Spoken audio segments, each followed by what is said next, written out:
we have Friday energy. We're going to start with Anheuser Busch. The only takeaway is I don't know if there's anybody who does it better. Deliver it. We'll do everything that we can to Execute the shit out of the what? Welcome. Hold on. Say it again.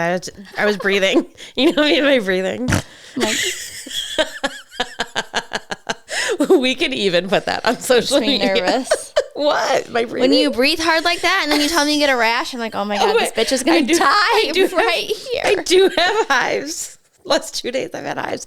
Welcome to Stirred Up. I'm Heath. I'm Jess. Woohoo, it's Friday. And we have Friday energy. Friday energy. We're doing it today. Big D energy. Big D energy? That's the song. I know. I thought it was. I thought it was like. It's not. I thought it was F energy and Friday energy. I thought it was big dick energy. I think it is, Heather. There's a song. Yeah. Big dick energy, where you've got like these weirdo boys who you're like legendarily Pete, what's his name? Pete Davidson. I wanted to say Pete Sampras. Do you know who that is? No. I'm too young. He's a tennis player. So Pete Davidson, who's like, there's something about him that everyone's just like, yeah, he knows he's got a big he's got D. big dick energy. Yeah, he knows what he's D. got. So he doesn't give a, he walks around with swagger. He dated Kim Kardashian and Ariana Grande. Yeah. Ariana Grande and Pete Davidson got engaged. Matt's crush at the time, maybe still is, was Ariana Grande. Really? Yes. And I will never forget. He was in the barn watching football. Yeah, I don't know. My leg's starting to like like twitch because Matt likes I don't get it. He was in the barn, but I don't get it. He was in the barn. I was in the house. And he texted me, and I have this, I will put it on social media. He texted me and said, Ariana Grande's engaged with a tear emoji. Oh no. Can I tell you something? Yeah. That's how Mike feels about Rihanna. Oh yeah. During the Super Bowl, he would literally watch it and he was like, I forgot. I don't even know how many years ago. That was last year? Yesterday? Last year. Maybe. This bud's for you. So we have Big Friday energy. What did you just ask? I said this bud's for you. This bud's for you. Yeah. That was a campaign? Yeah. Yeah. I'm excited to get into. I feel like here's the deal. We're gonna spill about our grievances. Yeah, we got to do the spill. What's funny? What the hell we've been up to? I've got notes on it. I got notes.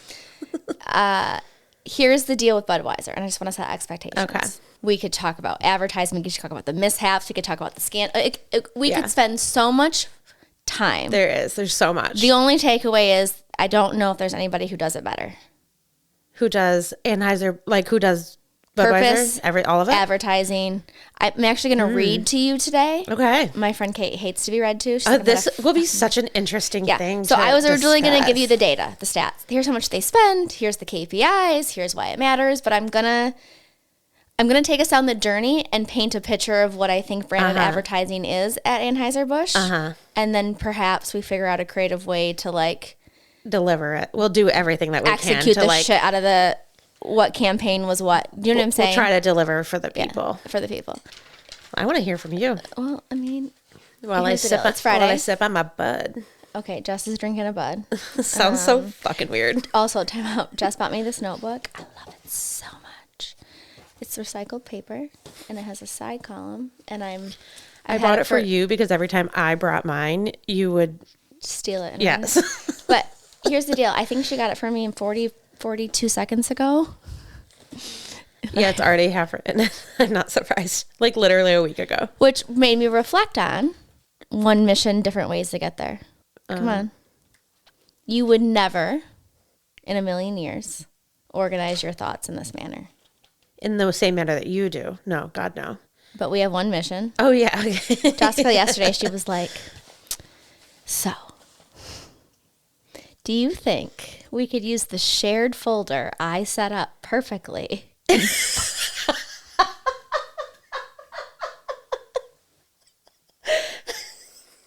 And there's very few people know. Hold on. There's very few people in my life I will make this accommodation for. But 2 people, same mission, different ways to get there. What was I sent her voice text about what I wanted for social clips. Oh, no. Hold on. I wake up to 56 new text messages, and I should read you some. First of all, I've been making fun of you for legendarily being The worst voice texting of all texting. time. Not the worst, but like everything. it takes some thought to like to understand, Yeah. because it's a run-on sentence. So there might be 3 thoughts in one paragraph. Yeah.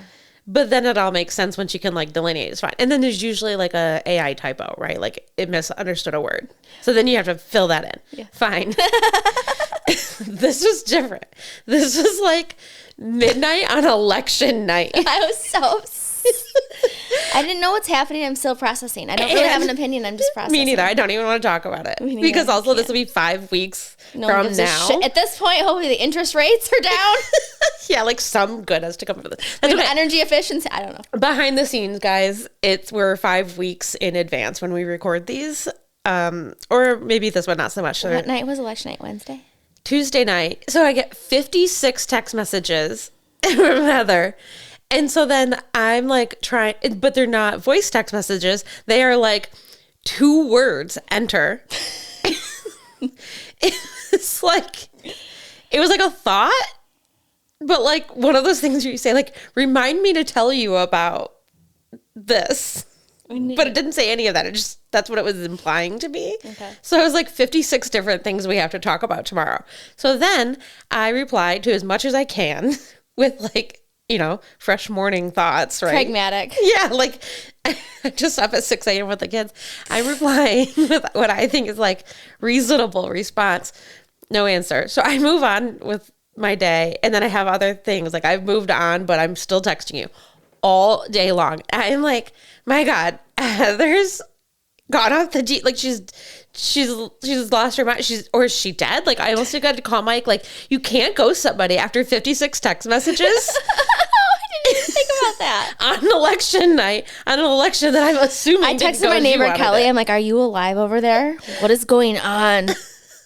No response. Next morning, she comes over like 7:30 with her baby with a hat on, her coffee. Like, I thought you died. I'm like, that's really funny. That's really funny. And then I thought Kelly died. And then 12 I hours thought later, you died. I thought you thought I died. 56 text messages completely So- ghosted on a crisis of a night. Cut it if you need to, but as part of therapy, what they have taught me is it is not good for my brain to try to multitask when I'm focusing. Okay. So to put it on the silence, Oh, yeah, yeah. prioritize in your quadrants who you're going to answer when you turn it back on.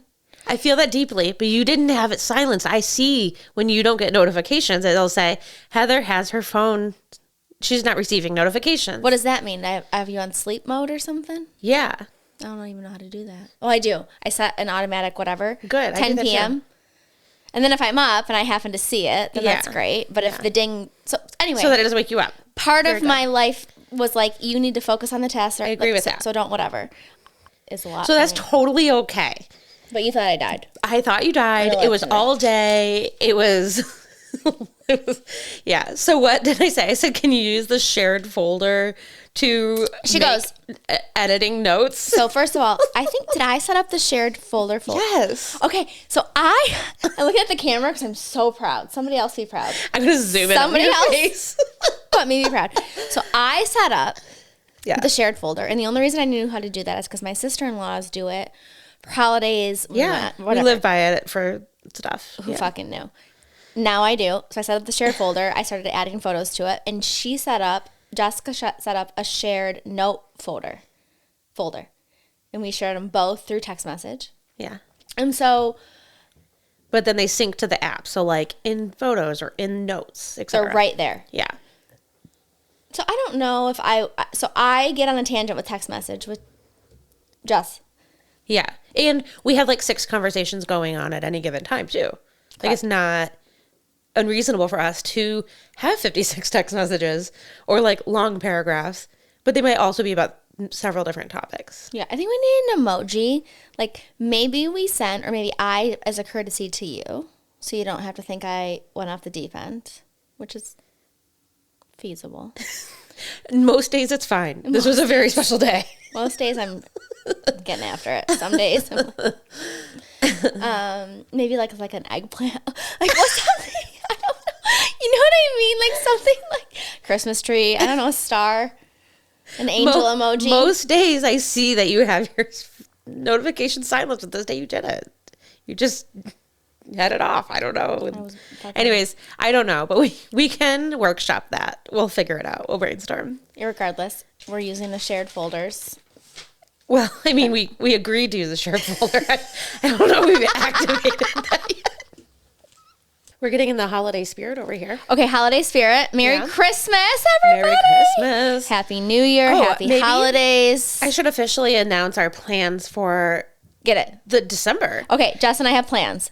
Big ass plans. First of all, new set. New set. Holla, Heather. Holla, Good Heather. work. Hey, listen. Okay. New set. Really excited about that. So December is going to be the month of Christmas. We're going to celebrate it. Yeah. We picked Anheuser Busch Budweiser today because they are legendary marketers over the Christmas holidays. When you think of Christmas, 100%. when you think of brands, you think of a Clydesdales. couple of different brands for sure. And we're going to talk about them. But today, you definitely think about Anheuser Busch. So we're going to get in the Christmas spirit for the next couple of weeks. We'll be getting ready. Yeah, we've even dabbled with, do we do 2 episodes in a week? Can we Because we're getting all fired up. Because we're getting fired up. So Christmas. I love Christmas. My birthday is December 15th. Yeah. I'm going to be 40. Bennett was born the 21st. I love everything about Christmas, from the family to the traditions to the booze to the food. I love to give presents. I love to receive things. I love the whole vibe. Shit. Do you decorate early? Yes. Like, when can you start decorating? I'm going to try to have it done by this weekend. Yeah, so in Normally November. it's You can do it in Thanksgiving. November. But I'm going to have it try to have it done this weekend because I'm going to start working. Even though I feel like I probably put 40 hours at least into this week. Yeah. Mentally. Full-time job. Yeah. Yep. Mentally and executionary. What Is that are a word? executionary? No. Visionary, executionary. All time well spent. Yeah.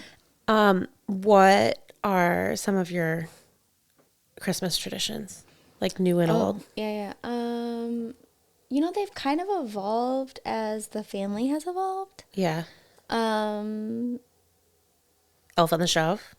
Yeah, Mike made them with the Barbies where that's cute. We've done Funny. Oh, that's cute. We just dabbled into Barbies. Feminist. And my husband's got the elf on a shelf sitting in the tub with Barbies topless, and our kids are 4 and 6. I'm like, good. What is happening? It's good culture. It's good. It's fine. Teach them young. You know what? Also, like, I've reflected about the fact that they want my 12-year-old daughter to wear a bathing suit that's a one piece for gym so her tatatas don't come out. And I'm irritated that that's even a thing for girls, but then judging my husband because it's like... Yeah. Do you want to know a crazy Anheuser-Busch fact right now? Yes. So it's a St. Louis, Missouri company, founded in St. Louis, Missouri. As they started to do really well, especially after Prohibition, they were spending money like crazy. So I can't remember, they were like not welcome to the local country club because there's a stigma to alcohol and stuff. Anyways, they created their own country club, put in like a massive pool, and it was the first pool or club that allowed men to swim without shirts. Men wear shirts? Yeah, in the pool back in the day. Really? They were like... What year? Do you know? This is like 1930s. Men wear shirts in the pool? Mm-hmm. Really? And Anheuser-Busch for that... When did they get to have their tits out? Yeah, well, I mean, in like the 30s, 40s, they started to. 1930s, 1940s. If given the choice, would you have your tits out? I mean, I did in Florida this year. Did you go to a nude beach? No, it was in the pool. What do you mean? We took our tops off. Me and you? No, I wasn't there. In Florida, me and Tara? I'm not going to name them. No, Tara wasn't involved. I think she saw for sure. She took a picture. I'm not putting the picture on social media though. Tits on social media? No, don't do that. There's a line that must need. If I could choose, would I have my tits out? Maybe only because, especially at the age that I am now, and like after children physique, I hate wearing bras and like everything itches. Yeah, and like the whole issues. everything is just so uncomfortable. So I think it would be more comfortable. Yeah, I don't know. I'm not like distracted by boobs either. So I'm like, not either. They're so like, if I just saw them, I'd be like, oh, cool. And then I'd move on. We see men's nipples and they kind of look the same. Yeah. So like, it's not weird. Anyways, we can move on. Christmas. So we got, Snoop Matt on a bought stoop. Snoop on the stoop. Yeah. Or something like that. I might be getting it wrong. I think it's Snoop on a stoop. That's what it sounds like it should be. So it's now not? he has to, I think it is. I can't remember. Because it sounds weird to say like Snoop on a stoop. Like he's not, elf on the shelf, because the elf is sitting on a shelf watching the kids. Like Snoop's not sitting outside on a stoop. You know what I mean? You know, you could tell them every day when they came in the garage, you could have them sitting there. So I think that is what it's called, just for the sake of like cute, clever branding. But anyways, Snoop is joining our elf in their troublesome endeavors that they do. Peyton told me this. You already week, have an elf. Yeah, we did. We were gifted an elf last year or 2 years ago. So like kind of had to get along with that. But Peyton was so young, and obviously Clay doesn't have any idea what's going on. Well, he does now, but until then, we were able to just like, we could go a couple days without even changing it. So you're just like, yeah, the elf watches you, and sometimes it moves. Oh, yeah. We didn't have to like do too much with it. But this year I upped my game a little bit. I'm going to regret this. I upped my game, and I bought, Peyton's kind of into bows right now. So I just bought like 100 bows on Amazon for like $12. And the elf is going to give her a bow like every day, or like, again, I don't feel like I need to be really crazy about like rigorous. It doesn't have to be every single day for 30 days or whatever the thing Well, is. you know, your daughter's 20 Peyton, days. so we'll see what happens. I know, right? On her Yeah, first day. she'll know. God. She's going to be like, where's my bow? And Clay is going to get a Hot Wheels car. He loves cars. Because then he does love cars. They're little, they're easy. Everything was like cheap enough to do as like a fun little thing. I got them on sale, all the stuff. I was looking for used ones on Facebook. I couldn't find any, but so, you know, Target I went. And Target I went. yeah, you just do it. So I'm prepared for all of that, and I think it's going to be fun. Again, like if they don't get it, yeah, They'll get it. whatever. They're going to get it. They're going to. I've seen your kids, the routine which they thrive on. They're gonna want their Rigor. You're They're right. gonna want their truck and their bow. Yeah. Good for you. I love that. And the shelf and the stoop. And the fact that Maddie got involved, like everyone said, like, Yeah, I think he was disappointed that I didn't said react this. so big. I was just like, oh yeah, that's cute. And then I like moved on with my day. And he's like, what? Isn't that so cool? I'm like, yeah, it's cool. I said it was cool. like, he really wanted you to have a big reaction. Yeah. We do love Snoop in our house. I know. We're watching The Voice, and Peyton says, I want to watch the guy with braids. And then in the car, she calls it the Colors song. He sings an affirmation song. What is that? It's like, there's no one better to be than myself. And then they repeat it. It's like the kids repeat it. So he does like this little rap, and like kids repeat it. So it's like the same thing, you know, sort of over and over again. But Peyton loves it. And then since it's a repetitive song, like I can sing it, and she thinks it's so funny that I sing it. And You know the words? Well, they repeat it. All I have to do is listen Was and it on repeat. like Disney or whatever? Or like I don't know. Sirius It's XM like- or Spotify? Or Yeah, whatever? Spotify. It's like his album. Really? Yeah, he's got a whole kids album. Stop it. ABC's Wheels on the Bus. Well, he's a grandfather. Yeah, So he's getting after it. he's so good. he's I so love him. good. I love I'm obsessed. I'm obsessed. There's nothing he could do wrong. Really? Pretty much. Well, after you watch the Martha Stewart documentary too, and they're I am besties. so obsessed. So are we gonna do They're the Martha Stewart brand? Is that gonna happen at Christmas? I feel like we might have to shove that in. We Because can look she's into it. A decorator. She's a party planner. Yeah, it would be She's fun to do, especially maker of the timeliness products. with the doc. But all of my information's come from the doc, so we can like even just talk about that for sure. We can see what we can do.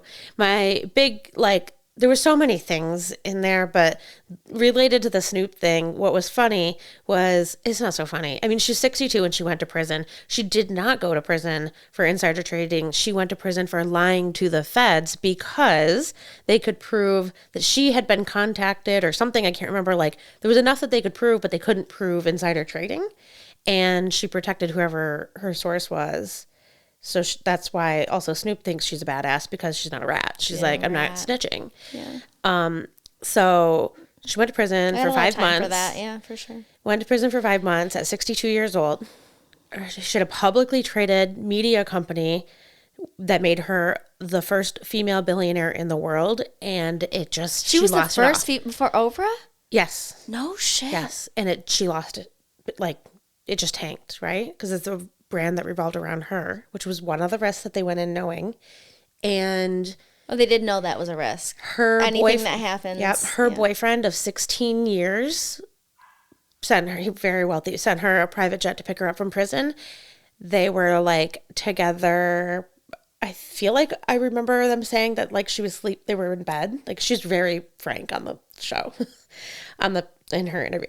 I feel like I remember them saying something like that. And then he's like, also I'm engaged, so this will be our last time. Stop. And then all of her At friends. 62 years old? In 16-year relationship. Holy and then all of her friends, you know, totally like many of her friends stopped talking to her stuff. So going into prison was terrible. Coming out of prison was maybe even worse. Like in the way. Everyone. And then a couple of years later, she does the roast of Justin Bieber. Oh, I remember that. Kind of with nothing to lose. I think her team was like, this is an opportunity to just, and she wrote. You gotta have a pair.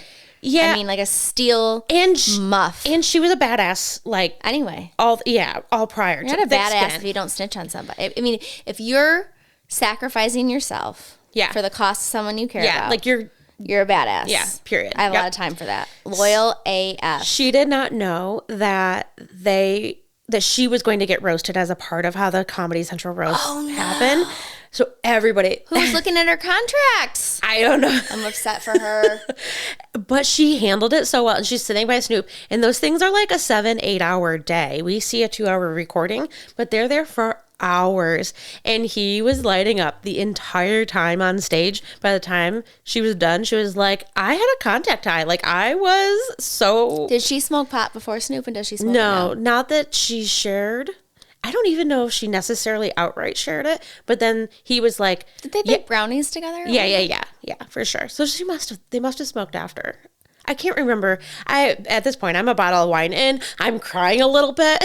I'm texting Heather, I love Martha. She is queen.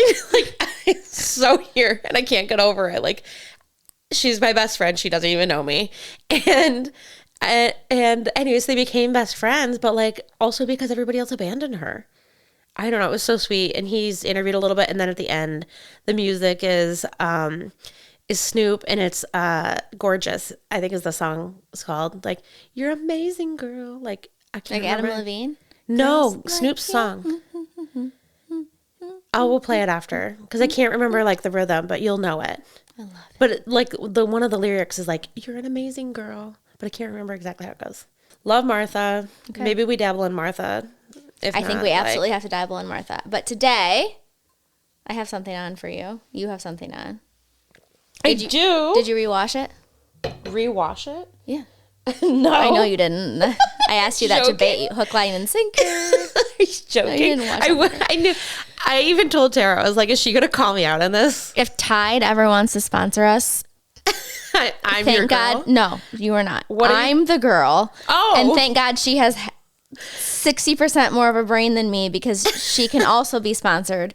But she throws all of her shit into one wash. Tide should know that right now. The towels, the t-shirt, the underwear, even your expensive shit. I religiously use Tide, and Tide takes care of me. I don't need to separate my stuff. Look at you and your belly. Oh. I stand corrected. I smarty pants over here. I'm not sure if that's how it works. But the first time I saw that you put all of your shit in one load, I did it today. Oh my God, I do it every week. Because then it's just one load for me. No. It's one load a week. And then the new thing that is happening is our house gets cleaned every other week. And so then the laundry just builds up until we have to take care of it because the cleaning lady is coming. That's my life. Oh, you're going to get high fashion. So I did tell Jess about the story, but I'll tell all of you guys. So I send a family group text to Mike's family and said, who has a Budweiser shirt? Anything. A flag, a shirt, I want anything. Uh-huh. Most of the time people are working, so if you're lucky if you get 3 to 4 people out of 17 to respond to you. Busies. Yeah, busies. And so I send a family group text, but I also have a side text going with my sister-in-law, Taylor. And somebody says I don't have anything, and someone else says, sorry, I don't have anything. And Pat's like, I think Tay has a t-shirt. Calls her right out. Right out. And like, now I'm like, no wonder she wants to, like, you know what I mean? Thanks, Pat. Thanks, Pat. So I text her. I don't remember which message it's in it by this point. And I'm like, she texts back in the family text before I can get in the private text. It says, that's Jordy's, the cousins from Maryland, like the boys' lady. The brother, the husband and the brother-in-law's lady. And that's sacred, and fuck you, you're not getting my shirt. And before I can send my message back, at the same time she says her message and says, I don't want you to cut it up. And my message goes like seconds later and says, I just need to wear it for an hour for the podcast. Like, I'm not going to cut it up. So I'll ask. I have on Jordy turned Tay's Bud t-shirt. It smells so good. I made Jessica smell it before we put it on. Yeah. I'm a big fan of things that smell good. Whatever smells good, I'm a big fan of. So this is my Budweiser 29. Who's number 29? Do you know? It wasn't NASCAR. Really? Yeah, NASCAR was always 3. Oh, I guess it must be. I don't know. I've gotta be. What is this for? Yeah, but then why was? Oh, because it was Bud Select, not Budweiser. Is this a Bud Select shirt? Yeah. If anybody knows who Bud Select 29 is, we think it's Bud Select. That's what it looks like. The crown, right. The crown is a Bud Select thing. I think you're right. Which I love. I love Bud Select. I should have actually picked that up, but I was going with the legendary original Budweiser, king of beers. Oh, are we getting into it? Are we ready? I'm judging the fact that you actually think I'm going to drink this. What does it even taste like? I love Budweiser. What? Well, it tastes better. What? Then what? Then Bud anything Light else you were served in the cornfields? Like, yeah, like light beer is gross. It's all gross. It's water. And what is this? This is a lager. It doesn't taste like to me corn ground up, just like the label. Although I love your brand, I love your show. I think you're doing. From what I mean, what show? Like, I love your show. Like, I love your persona. Oh, I love your purpose. I thought you were referring to a corn show. It smells like. I told you it's good. I need to put it on a glass of ice.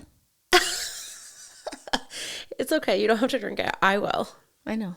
Okay, it's fine. Jess goes, you're not drinking the beer? Yeah, I was like a little bit offended. I got a 15 pack so we could drink it all. Between that and the thank you card, I left sleep about that. I'm like, I stunted her creative freedom.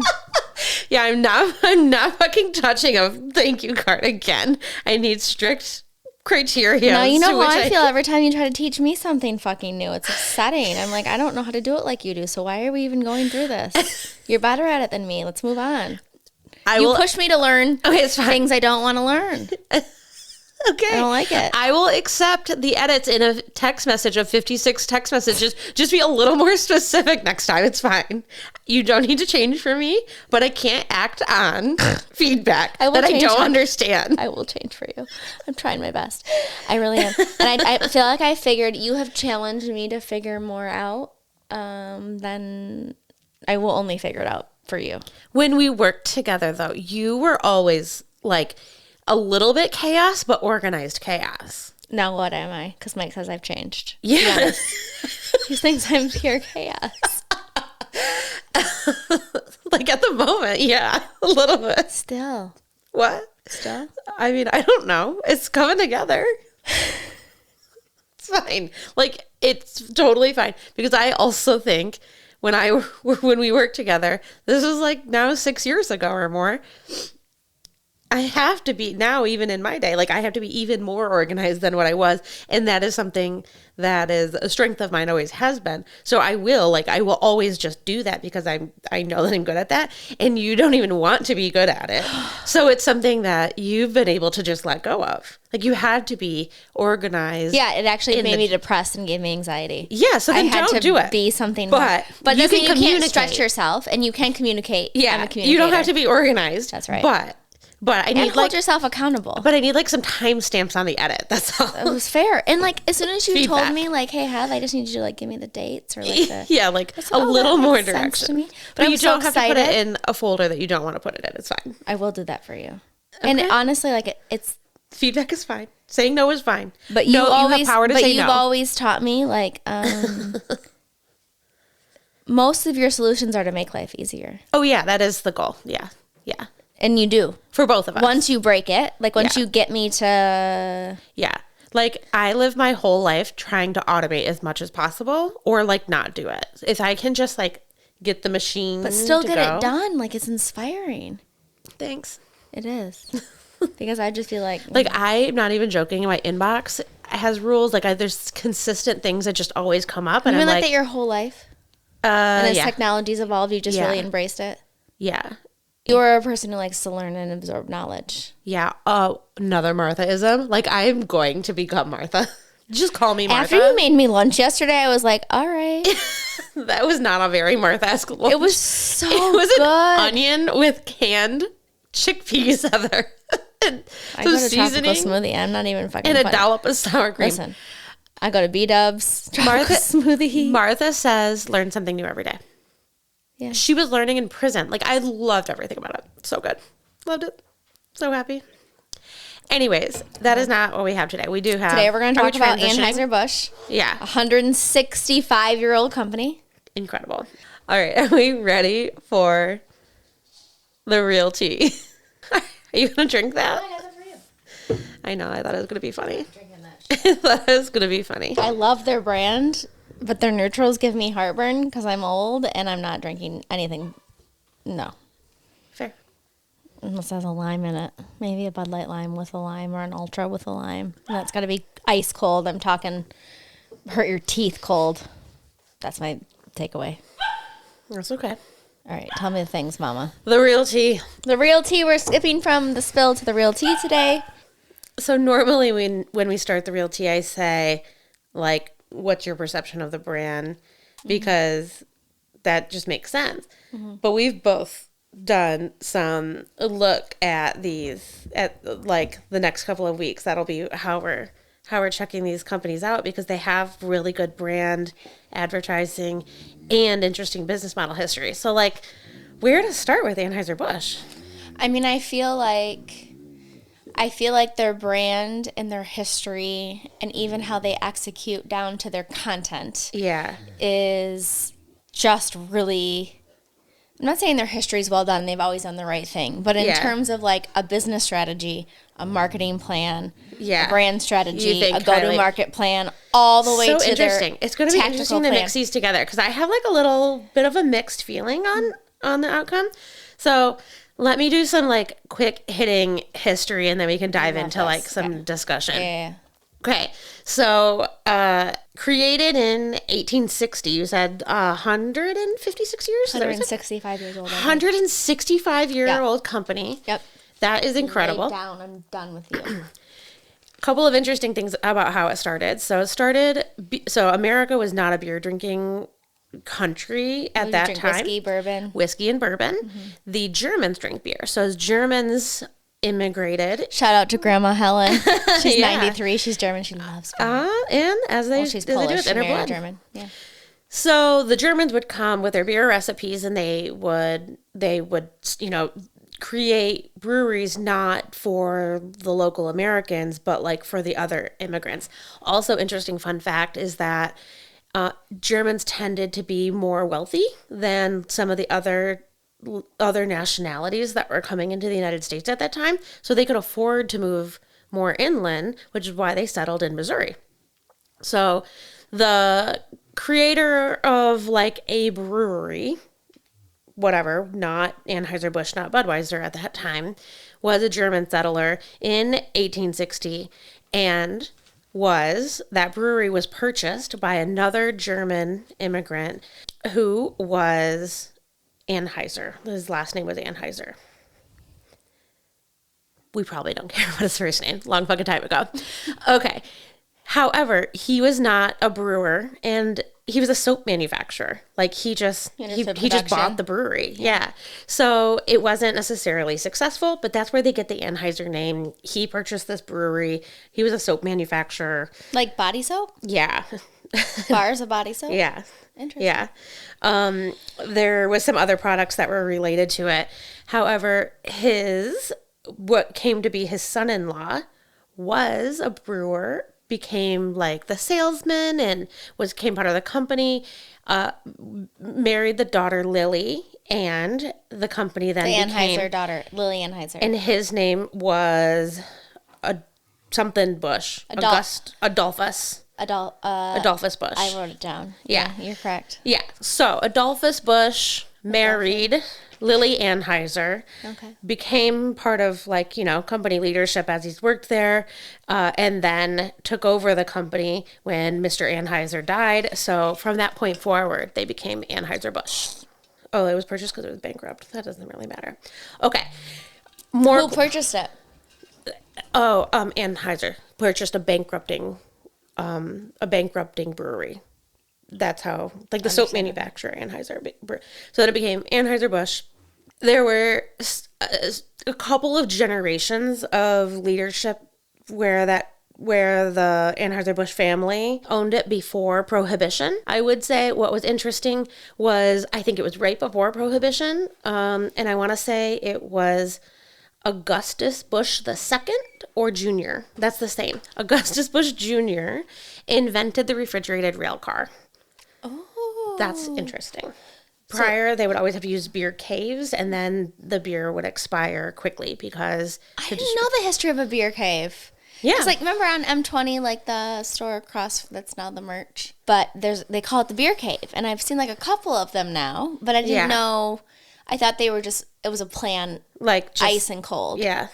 But that's how they now literally caves. You're teaching me. Yeah. Okay. Yeah, I never actually made that connection. Me neither. But I've been in a beer cave. Yeah. Good ones. They invented the refrigerated rail car, and that was a really big deal that helped them grow, and that was a pre-prohibition tactic that was really important. Part of their brand strategy, their history is very important to them. It is. And heritage is a part of the tradition.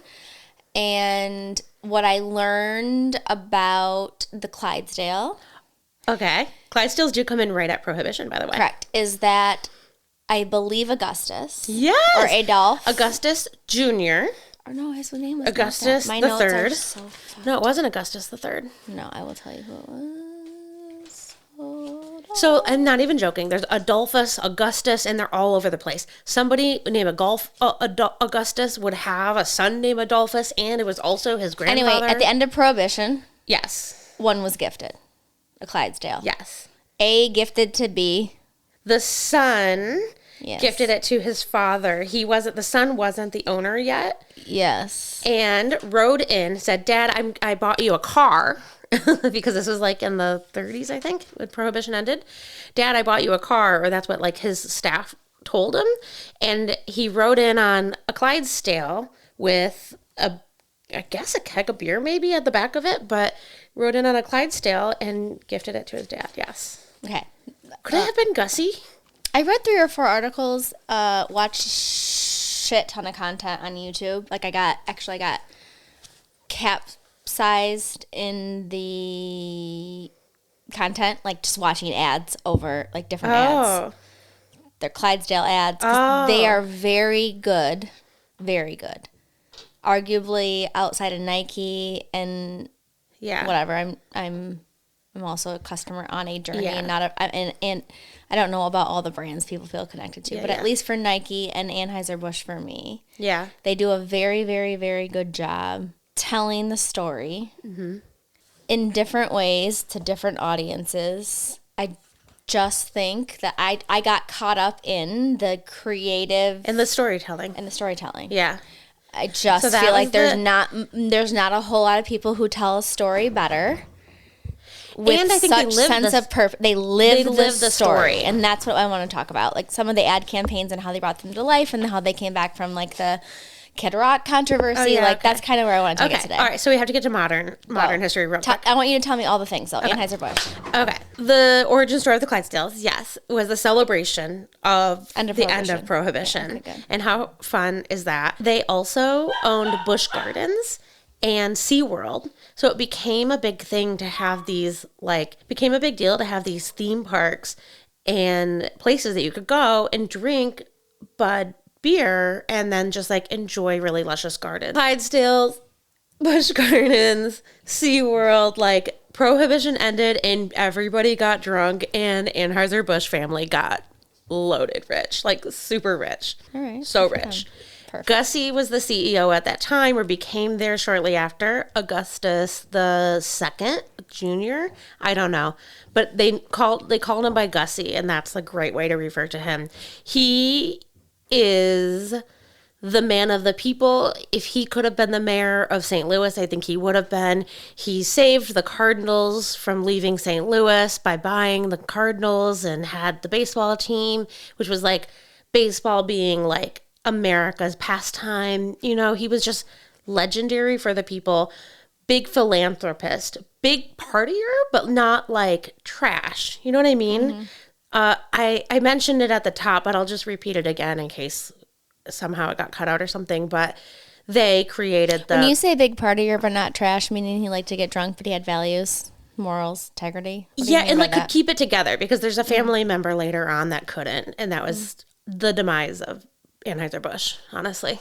But they're still rocking. What do you mean the demise? They got bought out by a Brazilian, what ended up being a Brazilian company. No way. Yeah, we're gonna talk about it. So they just playing the brand, or the people they bought it a non-American company, which I think is okay. So we'll even let's talk about that. The fact that I think also at this point this is American heritage. This is America's They're still beer. playing that. They're still advertising on that very basis. Yeah, I think they really had to double down on that, because at the time of the acquisition, I bought it.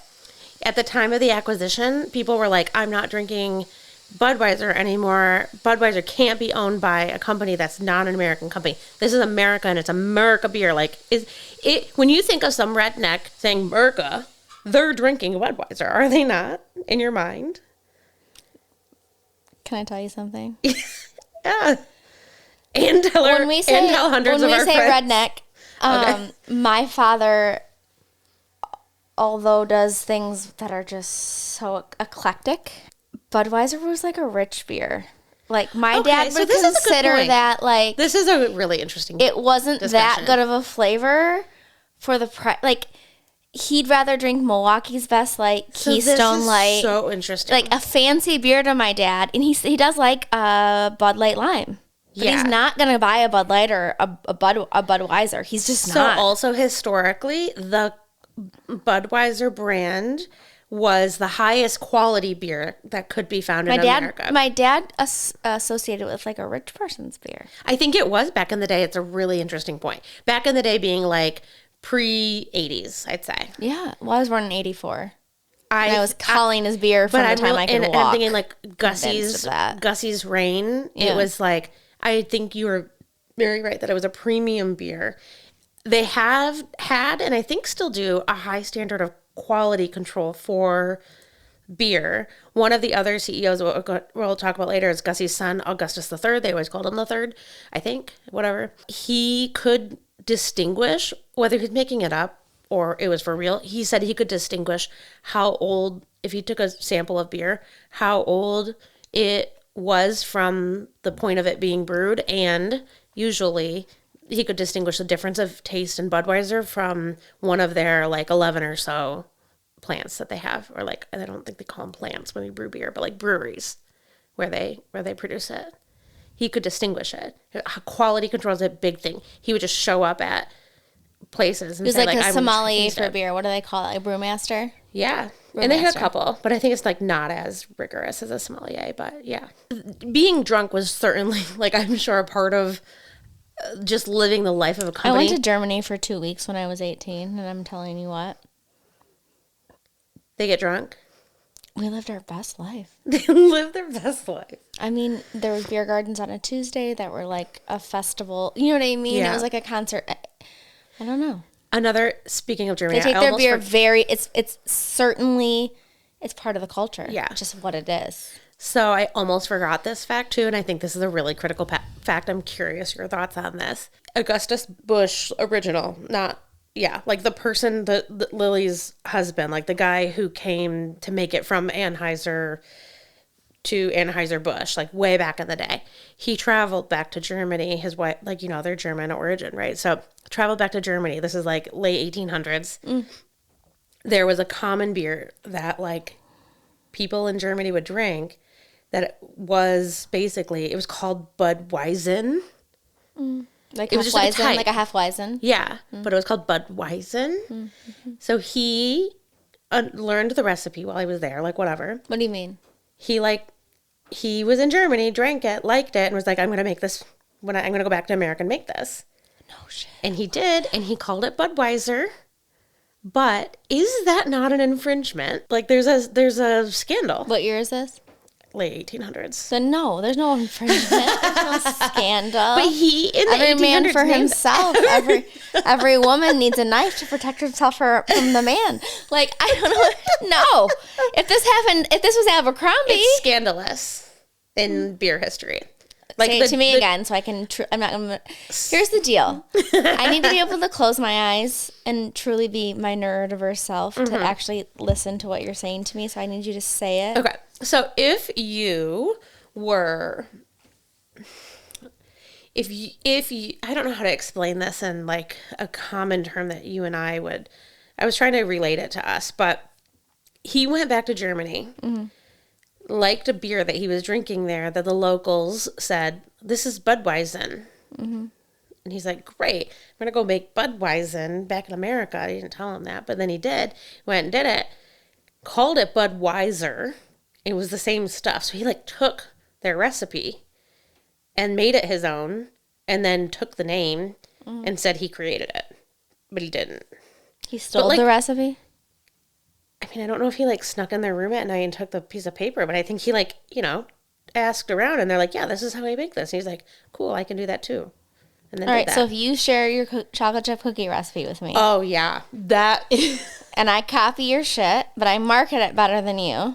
And call it the same name that I called it. I'm not calling it, what was it called in? World's Best Chocolate Chip Cookies.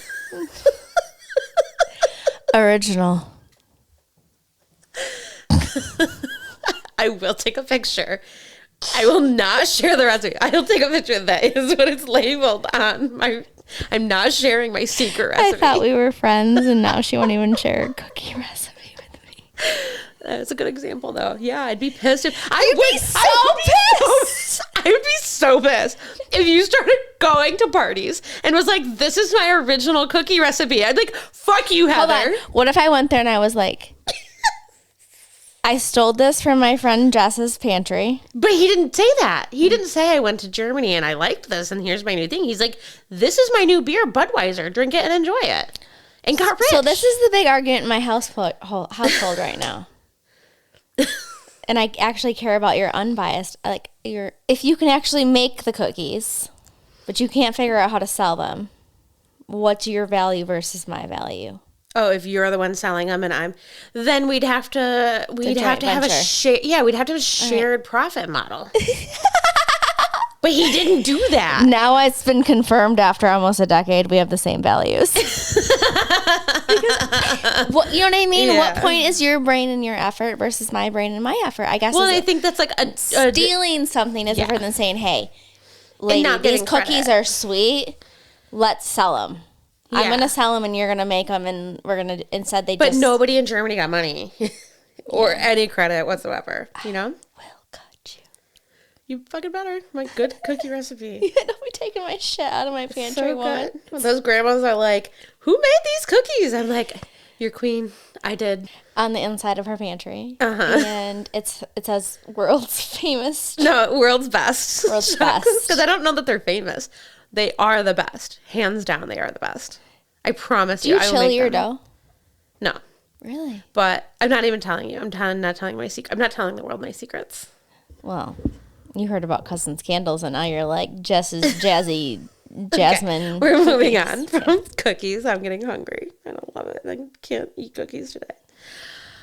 Okay, they stole Gussie. Everybody's happy. They're making so much money. They're making more money than they ever had. At this time, I had a really hard time understanding the ownership structure per se, because at this point, this is like a third generation owner. Back in the day, they had lots of kids. People inherit shares without even working there. So like, let's say one of the originals had 6 kids.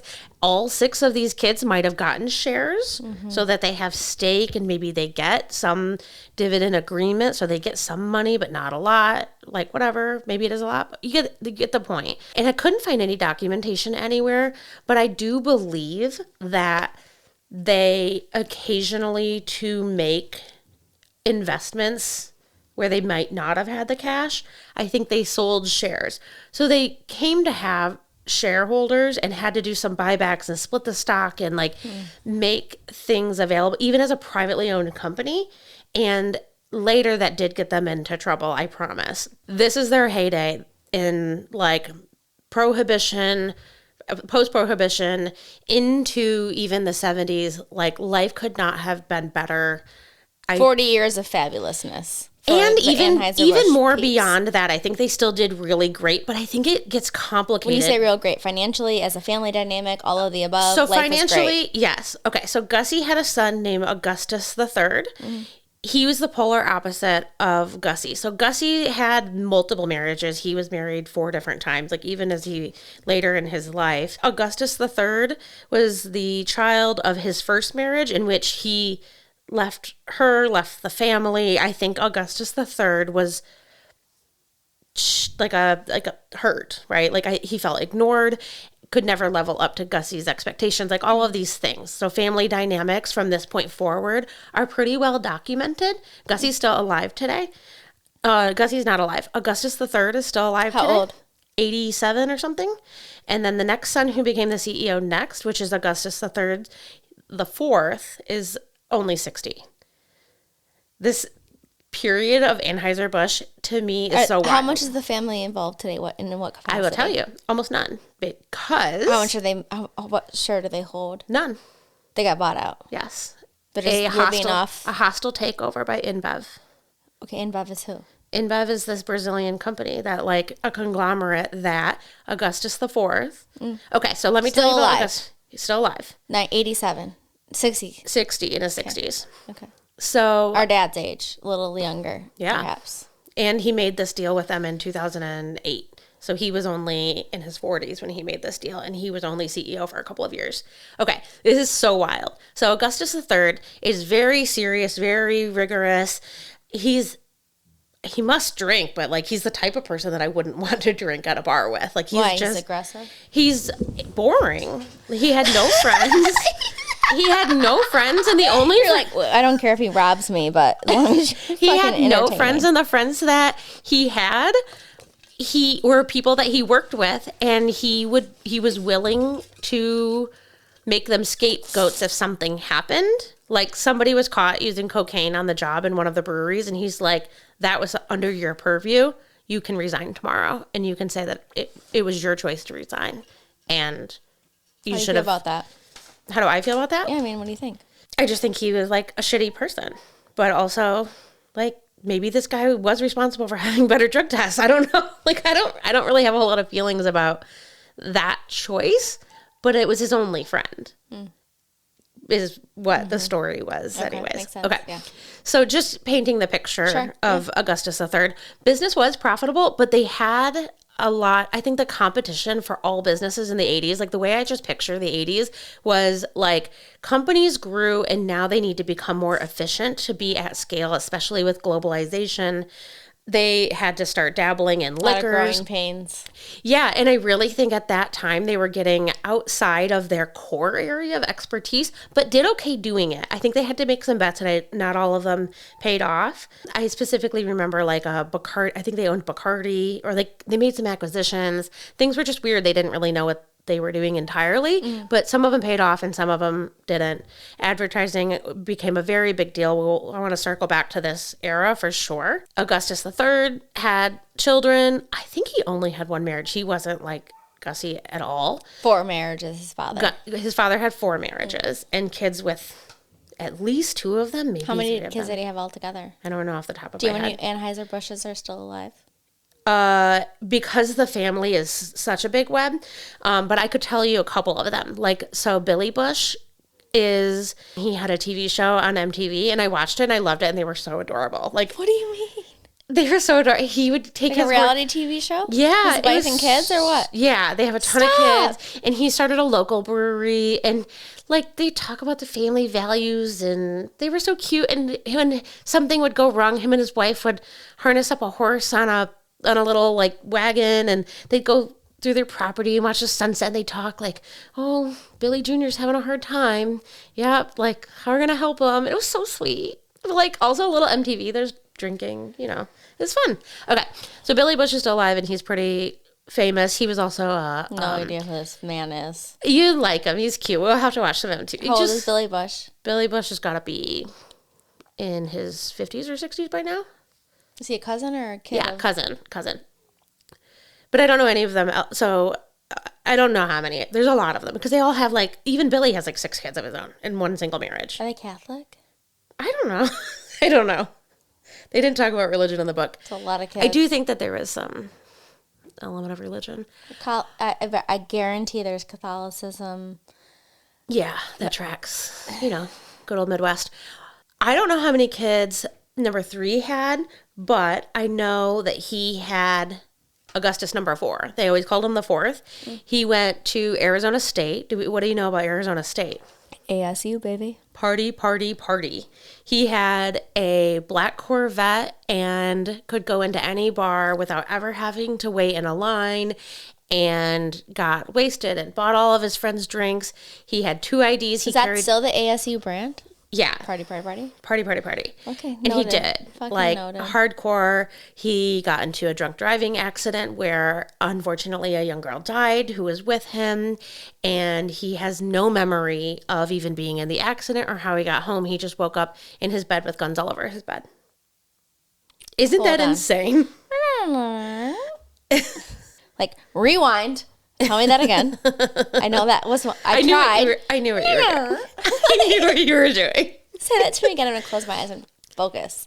He was obsessed with guns. This was not his only situation with guns, but he would always have guns on him. He was Scary. like when Infinite. the police came to his room, he was in a bed with guns next to him.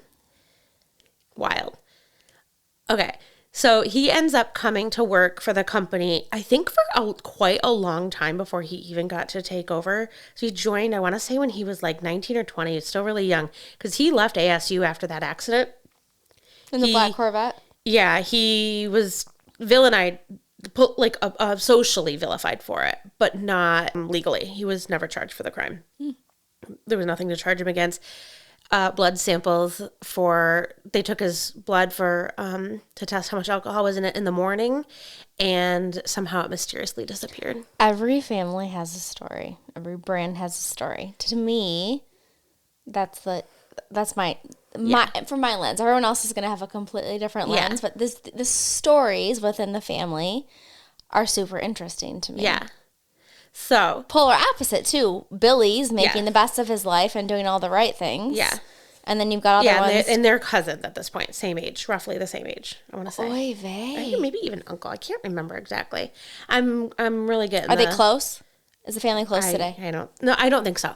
So what we do know, I don't know about like extended family. I can tell you. Is hurting my ears. Yeah, take it off if you need. Isn't it cute though? It's so cute. Okay. The third, straight lace, no friends, very serious, has this son, the 4th, who is the life of the party, not even the life of, like the blood of the party, like he is the soul of it, gets into trouble, is hard to harness. Time out. It'd be interesting to talk about at Christmas. Who's the soul of your family's parties? I'll think about it. Yeah. Okay, keep going. I have a I know couple how you of feel about the ideas. camera or the cabin. You know what? I should. In the lake. This is what I'll do. Who's the soul of the party? I will record the family and see what everybody says. There's a And then million what's the of you consensus? people. I know that. So he works at the company, but is constant. Like he's interviewed not a million times, many, many times, where the interview with like big publications is about something kind of business wise. And inevitably they ask him about his dad. And he always ends up talking, instead about like the business point of view with his dad, he always ends up discussing how he thinks his dad is disappointed in him. Like they have this really challenging relationship. There's a points in time where his dad was basically like, the family will continue to succeed as leaders, but I don't know if it's going to be.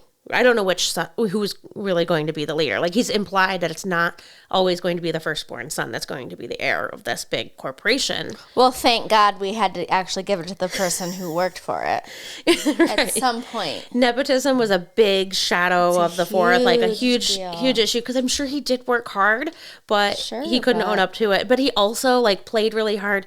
There'd be times where he was supposed to be at company meetings, big company meetings, and instead he took the private jet to his friend's house in LA and just skipped out and didn't tell anybody. They owned like 55,000 acres on the Lake of Ozarks or some like insane amount of property.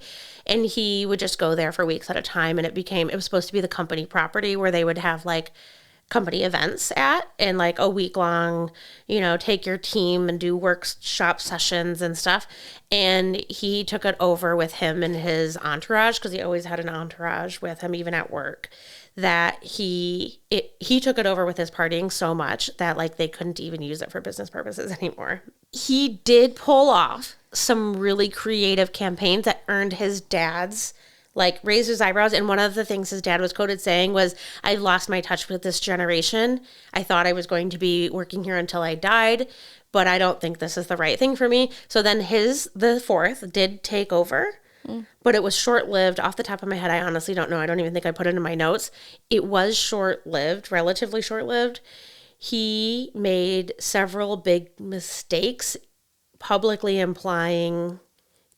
saying things that told outside companies that they would be ripe for acquisition. And the third was like, "You MRFer, you really effed up." Like that was a big turning point and a no coming back from. There were a couple of company events, or one big company event. I don't know if this was before or after the acquisition. He showed up so drunk that he could barely stand. He had to be taken off the stage. A very publicly drunken situation. Wait. Inbev made an offer in 2008, I think, 2006 or 2008, but I think it was 2008, make an offer. Inbev is who? Inbev is they're made up of like a whole bunch of other international beers, but it was like a Brazilian company that was like a Brazilian beer company, but like, again, a conglomerate of lots of beers. Was the second largest beer company in the world next to Anheuser, is what I want to say. So they said, "We'll pay you $46 billion, which is $64 per share," was the first offer. And by July, Anheuser Busch filed a lawsuit against Inbev to stop them from soliciting support from shareholders. The family was trying to say, no, you cannot convince more people. You can't increase the voting power. Like if Inbev is saying, "This is good for you, cousin, auntie," whoever owns all of these shares. Cousin, auntie. Yeah, like if we pay $46 billion, you get an immediate payout. They don't have any reason not to say. You know what I mean? Like they filed a lawsuit to stop Inbev, to stop soliciting support, blah, blah, blah, blah, blah. Inbev was accused of concealing that they do business in Cuba. So there was some scandals trying to prevent them from Inbev operating a family in the US. company? No. So what ended up happening was... Who is Inbev in 10 words? That's a challenge. Yeah, because I didn't research Inbev. You're like, fuck you. Yeah, I can't speak intelligently. It'd just be It's just this another the beer Koch company. brothers or like. Yeah, it's another, for sure. So very similar. Where they have like a lot of money and holding group. I wouldn't even say it's like an insane amount of money that they had, because what happened was they ended up paying $70 per share, $52 billion in cash. Definitely a hostile takeover. It was not. You feel like that's not a lot of money? I don't think it was a lot, but it is at the time one of the biggest acquisitions in $70 a share is nothing. $52 billion a share is $52 billion is a lot of money. It is, yeah. So it's $70 per share. That's how fragmented Google's it what? was. I mean, that's how fragmented it was. Right. Was it today a share? I didn't look that up either. Put in the comments. Hey, if anybody today knows when we launch this. I don't think it's a lot, though. It had this big cash payout, and then they're like, basically, so they turned a family-led company that spared little expense into what was like intently cost-cutting, profit margins, rethinking the ways to sell beer is what it said. But people, so this is the BlackBerry era. Employees had to give up their Blackberries. They wouldn't pay for Blackberries. They took offices out. Like the person who led Inbev, actually, this is one of the things I do know. He was quoted saying that he doesn't have an office. He works best with the people. And like Anheuser Busch is just like a traditional American. I'm sure like the corner office was enormous. Like they had 55,000 acres in the Ozarks just for corporate events and jets. Like again, no expense spared, to now profit margins, cut costs. They slashed thousands of U.S. jobs like within months of taking over this company. So where do you land in the land of excess and 55,000 acres and private jets for your employees versus like, do you just feel like you're shifting wealth from America? Like, I don't know if I have like a real opinion on it. Do you understand what I'm asking you? Yeah, I do. But it's a really philosophical. And the fact that why our text messages work, the fact that I can look at you, say 4 words that barely make sense, and you're like, I understand what you're trying to articulate. Help the audience understand what I'm trying to say to you. You're saying what, like, so is it okay to live in that much excess in a way? Like, what does that do for us too? Like, why not just be Inbev, cost cutting and being really lean almost, but like not in so many words. Where do you find, like, where is the balance? Where's the answer? And I don't think I know. I don't either. I haven't lived the excess life. I've always lived in corporate environments where we've been worried who's going to get laid off next week. And like, hey, go do this marketing campaign, but also we have no money to actually execute it. So like expectations are high and resources are low, and that's stressful minimally, but like you don't get the results that you want from that either. And clearly they talk about grit, and they got results. Like I think you're going to talk about all the results that they got, you know, from spending in excess on advertising. I mean, they really effed up a couple of years ago, like post-COVID. Okay, let's talk about it. Okay, so as I mentioned, and we need to wrap this up, but as I mentioned, I originally thought we were going to come in today, and I was going to articulate, here's how much Anheuser Busch spends on advertising a year, here's the results. I don't know. Oh, I know, yeah. I don't know. I know that they spend $7 million on a Super Bowl ad. Yeah. For 30 seconds. So upwards of hundreds of millions of dollars would be my no problem guess. I know so that's what I want to do. I want to do like a little bit of a, when we post on social. Yeah. Now we fact checked, and my post on Facebook is they spend $150.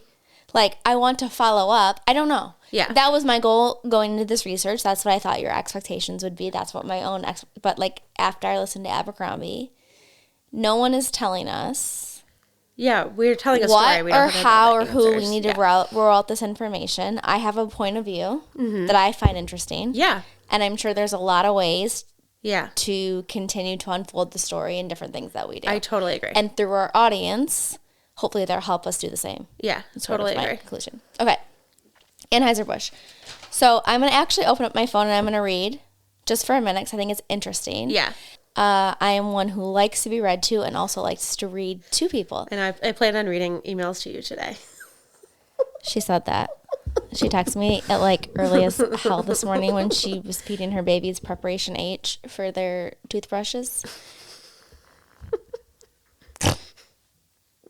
Like, maybe not kidding. And literally told me that she was going to read me my emails today, and I think I wanted to get a divorce and marry her. Okay. Okay. So this is a press release from March 2024, so this year. And I just thought the reason for reading this is I think the press release does a good job of articulating who they are, who they were, who they are, and who they intend to be.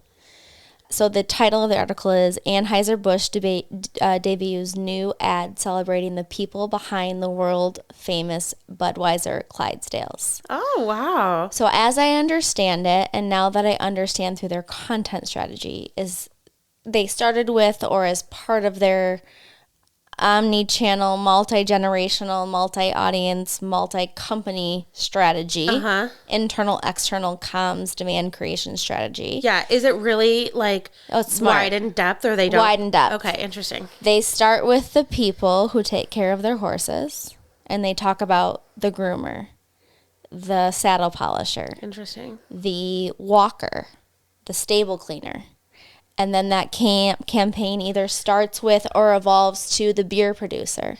Interesting. And the hops grower and the American farmer and the beer delivery person. And each part of their content is their own separate episode or clip based on whether it be the horse caregivers or the production people or the logistics people or the marketing people, and it just goes through. And so my point to you in reading this article is I'm not sure who owns the company and if they're good people or not. But what I am sure is they're damn good at everything I've been taught. And it is integrated and it is well done, and they tell stories. Whether or not they're good or they're bad, like we can talk about that later, but I'm just thoroughly impressed. Yeah, and that's worth something. As a that's marketer. Worth something. So I can't imagine the people from Brazil. They saw a value in the family's story and in the history and in the heritage, and from purpose to promise to execution. To me, it's seamless. Mm-hmm. Doesn't mean it's always perfect, but so March 13th, 2024. Today, Anheuser Busch is launching the next phase of its That's Who We Are. And so if you click on this link from anheuserbusch.com, which I emailed to you 2 minutes before I started reading. Oh, okay. That's Who We Are campaign by spotlighting the team behind the iconic Budweiser Clydesdales that remain an inspiration to the company and the country. The campaign's new digital ad, Turning Moments into Memories, celebrates the Clydesdales' rich history as an enduring symbol of the brewer's 165-year heritage and bringing communities together, made possible by the people who care for the iconic horses. Over the last 9 decades, or 90 years, the Budweiser Clydesdale has become a staple of Anheuser-Busch's long-standing heritage and symbol of American tradition. Since 1933, they have traveled 15 million miles and visited 49 states, 3 continents, and over 40,000 communities, and they continue to be a fan favorite at both local community celebrations and major cultural events. The new Turning Moments into Memories ad salutes the 60-plus people who are dedicated to raising, training, and touring the Clydesdales. This includes a team of dedicated handlers who oversee their care and properly prepare the Clydesdales for their experiences, expert trainers, and hitch drivers who travel on the road with the Clydesdales, experts committed to overseeing their diet and making sure they remain hydrated on warm days, and so many others. For nearly a century, the Budweiser Clydesdales have embodied who we are at Anheuser Busch, said Brendan Whitworth, CEO. Who is also I learned from my research, he is an ex-Marine, and retired vet, not a member of the family, but like so good on data and intelligence. Like, it's freaky. I would like to dig into how he uses data and intelligence to understand the consumer and pull all of this together, because it's so interesting. Analytics meets creative at its finest. I did some LinkedIn stalking, and I do really think that like some of their senior leadership, not like executive leadership, but like senior leadership, are really smart, interesting people. 100%. Yeah. Okay. Brendan Whitworth, CEO, Anheuser Busch, representing strength, resilience, and the very best of the American spirit. So this is what's interesting to me as I still read their brand story from this year, a press release, a tactic. Yeah. Like in our world, the last tactic we worried about because we had You're to. You're just checking the box. You're checking the damn box. Ways. They are still weaving in. Yeah. Yeah, all of that. Okay. So, representing strength, resilience, and the very best of the American spirit, the Clydesdales are core to helping Anheuser-Busch connect with consumers in the moments that matter. From producing America's most beloved beers to bringing people together with the world's most recognizable horses, the 65,000 Americans, this is the campaign I'm talking about, how they started to like pull it apart into content, who bring our business to life, work tirelessly to make a positive impact in the communities we call home. Remember when you were sold that? That's who we are. Mm-hmm. In February, the Clydesdales made their 46th Super Bowl appearance with the spot title Old School Delivery, which is all hyperlinked in this article you have in your email, that honored their history of uplifting local communities and bringing people together. This summer, the Clydesdales will also join Budweiser's tour with longstanding partners Folds of Honor, a nonprofit supporting families of Americans fallen and disabled service members. Makes sense if you remember what I just told you about their CEO. Yeah. And first responders with appearances at military events, air shows, fleet weeks, and venues ranging from sporting events to state fairs. Like it's just so on target. Yeah. So good.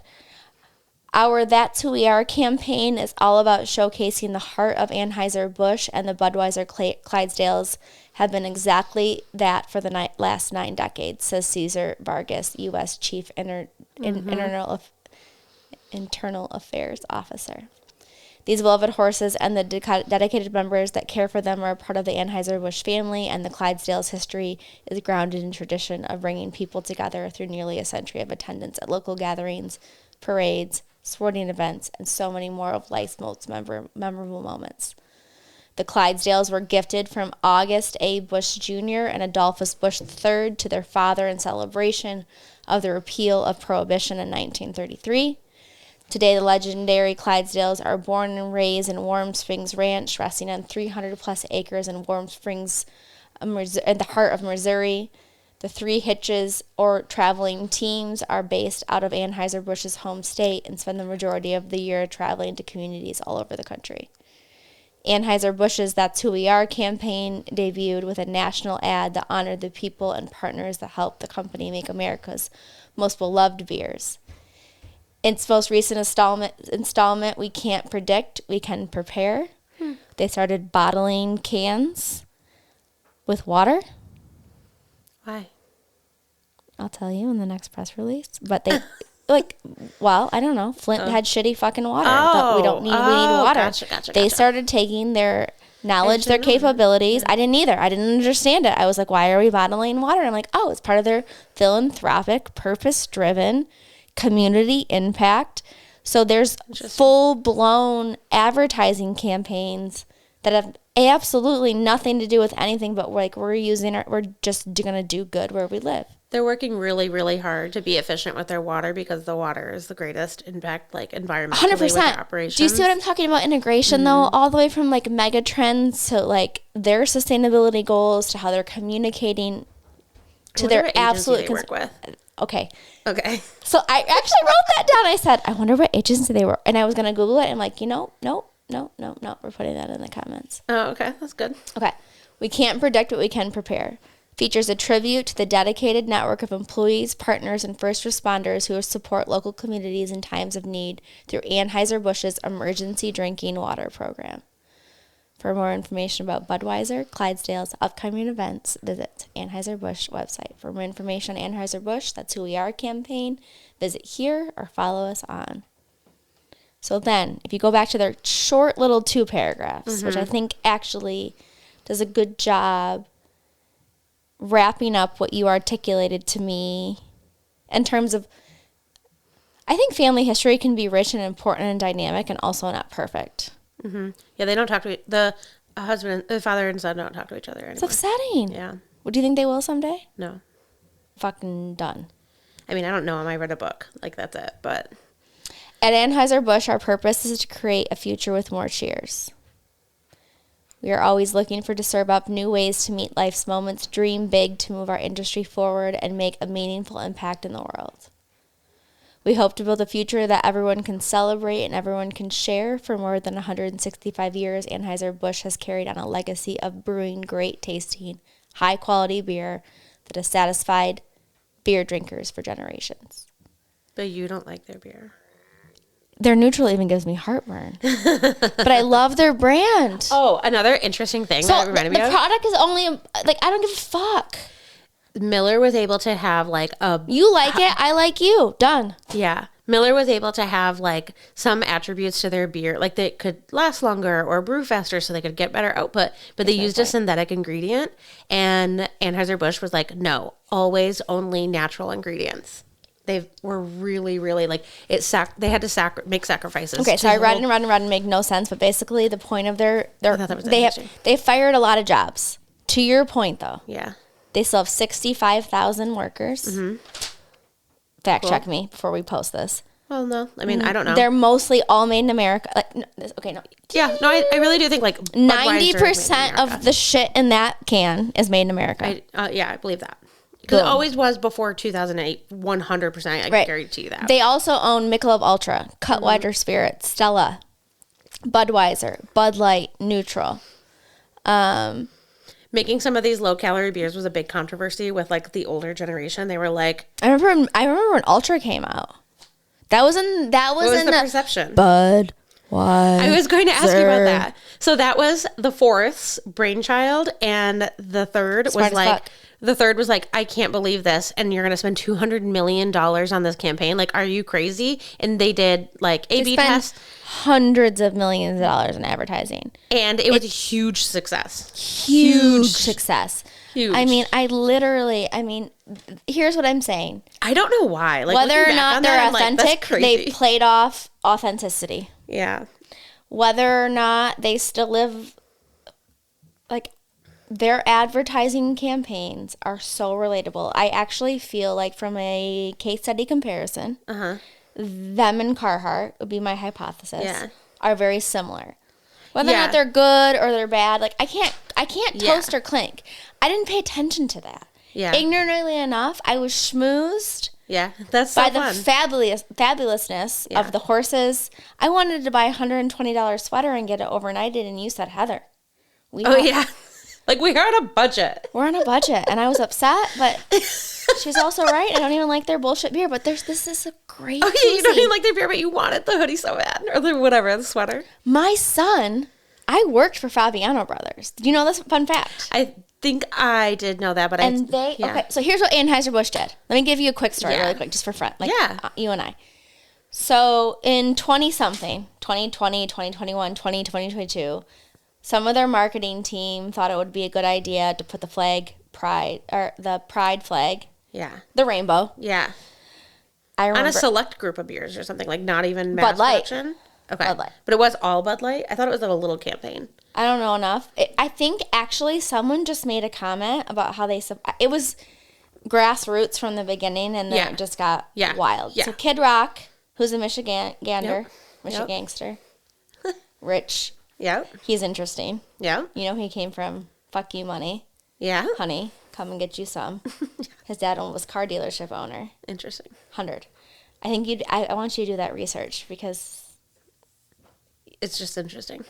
I have a bias now, and I don't think you do yet, and so I think it would be interesting for you to lay out the facts. I'll check it out. So he was famously photographed through his own publicity, whatever. Yeah, he did like a social media post. Shooting these rainbow boxes of Bud Light and or cans. With an AR-15. How do you feel about that? I have not an opinion on that. He has a lot of influence. He does. Yeah. Yeah. He was quoted saying that, like, he didn't have any awareness that that's what he was shooting at when he did it. But then when people were, like, outraged. What he was shooting at or what he was shooting with? Oh, he knew exactly what he was shooting with. I think, like... Okay. Because I'm not actually upset about what... I don't even know what I'm upset about. I just feel like when you have that much influence, you have to have greater thought to your behavior. Yeah, he definitely does not have any thought to his behavior. Is that okay? I mean, look who's president, Heather. Yeah. Is it okay? Like, no, but does it matter? Probably not. Anyways, he was quoted saying he didn't realize that's what he was shooting at, but it went viral because he did know what he was fucking shooting at. That's what he said. I think he would say so. I don't. That's where, like, but then he did double down on it, saying, like, yeah, that is stupid. That yeah. But to say you didn't know what you were shooting at, I don't believe that for a second. Yeah. Unless you were so... Because then why would you shoot at a whole bunch of Bud Light that's full of beer? If you love the brand, why... Yeah. I spilled a whole penis worth on my shirt, and I'm still upset. These are like $6 a piece. So, basically what I understand, and there's really... So I read CNN. I read Yahoo Finance. Mm-hmm. I read Wikipedia. I read all of their press releases, and then I spent a ridiculous amount of time on YouTube just, like, absorbing their content. Mm-hmm. And what I will say is, like, their content strategy aligns with their brand strategy, which aligns with their purpose. They do an incredible job connecting real moments, like people's stories to the brand story, which I think is, a whole nother day, but brands are just illusions. Yeah, true. They're made up of the people. It's the story we tell ourselves. It's the story we tell ourselves. So... Yeah. Irregardless if it's the Anheuser Busch family who owns the brand, or perhaps, hopefully, a corrupt or great Brazilian family, I think we just have to have some sort of outcome. Are we fucking clinking, or are we not? It's a big publicly traded company. It's not like it's some family-owned company out of Brazil. But who are they? Who? I don't know.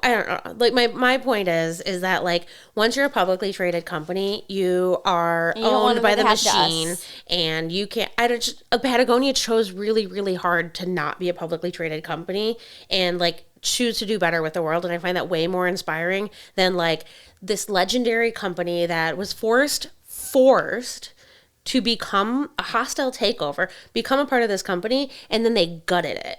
Like, that leaves a bad taste in my mouth. What they are today, I can still cling to them. That's fine. Like, it wasn't Anheuser Busch's fault. Like, the whole brand prior to. Do you think the family would have been stronger? They wouldn't have folded? I think it was one dude's fault. One person can corrupt a family. Well, I don't know if it's corrupt. I don't know so much as the corrupt family. Like, what's the difference? I think is, like, this dude just was drunk and, like, ill-equipped to be a CEO. And why did he get to be the CEO to begin with? Because he was a firstborn son. Thank God. Nepotism. Have a penis. Nepotism. So that's a problem. Yeah, but, like, it's not my problem. If they were just still this privately owned company, like, blowing up their own world, like, I still feel fine with it. They're not affecting my world. I don't think that they even then, they spent millions in philanthropy. Like, they were doing... My takeaway. There's still... Whoever's behind the machine is not doing a half-assed bad job. So I do think it's a sad ending for those involved, but I'm happy to clink. Are we there? I'm not clinking. I will clink to you because I love you. Oh. And if you want me to drink this beer with you, I will. You're drinking a Hop Slam. I'm not clinking to Budweiser. You won't clink to them? I'm clinking to... Listen, yeah, I will. I thought you liked their brand. I do. So I'm going to clink, but I don't want to clink on the pretense of, like, all is well for me. Okay. I'm clinking on the fact that, like, I have mad respect, mad props for... Who they were, who they evolved to be, how they act, like the whole way they execute, whether or not it's... I just think they do an incredible job. Yeah. I don't like your beer. Your neutrals give me heartburn. Okay. I'm too old. I don't like your product. I like your price. I like your place. That's fine. I like your promotion. Yeah, I think that's okay. I'm not drinking your bullshit product, but I will buy your Abercrombie Abercrombie licensed shirt. Okay. I love your horses. But you can clink to the respect of the brand. Yes. Okay. Cheers. Thank you for listening to Stirred Up. If you like what you heard, please subscribe. Check us out on YouTube. Follow us on your podcast apps. Please send it to a friend. Leave a comment. Add a rating. Every little bit helps. We look forward to seeing you next week.